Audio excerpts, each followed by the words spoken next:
All right, so let's start with the big story that we are tracking on WION at this hour. As the Israeli military's offense continues in the Gaza Strip, the violence by the Israeli troops in West Bank has also witnessed a sharp uptick.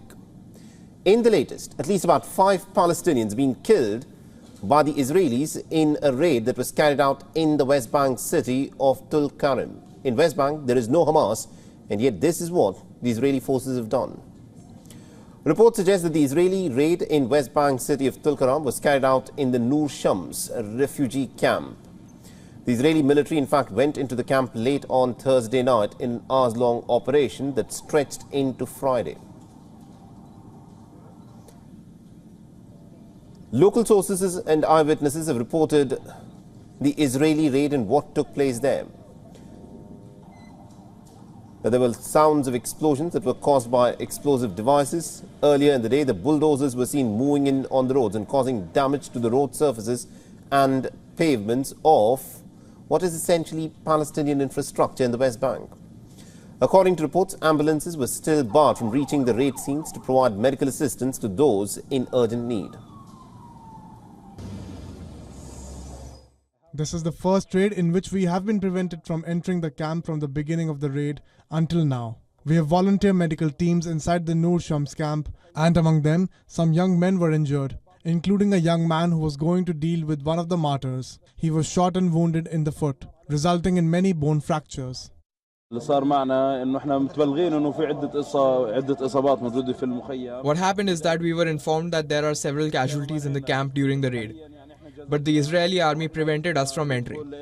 But we took the risk and headed there to evacuate a colleague of ours who was injured in the leg and has an open fracture. We tried to approach it, but they prevented us and searched the ambulances and asked us to return.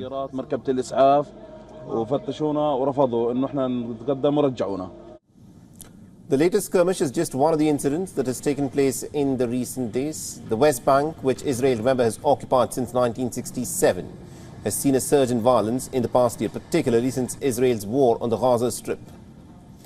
On the other hand, the United States and the EU have imposed some sanctions on some illegal Israeli settlers who have been engaged in repeated instances of violence against the Palestinians in the occupied West Bank region.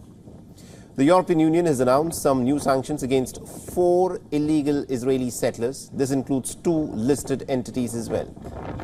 In a statement, the EU Council listed sanctions on the Lehava, which is a radical right-wing Jewish supremacist group, and the Hilltop Youth.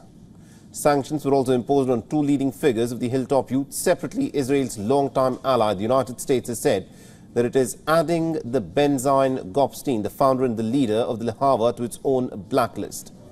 Washington has also imposed sanctions on 2 groups involved in raising tens of thousands of dollars for settlers. That is Yinon Levy and David Chazdai, who were targeted in its earlier sanctions. And previously, the United States had sanctioned 5 settlers and 2 unauthorized outposts in the West Bank in 2 rounds of sanctions.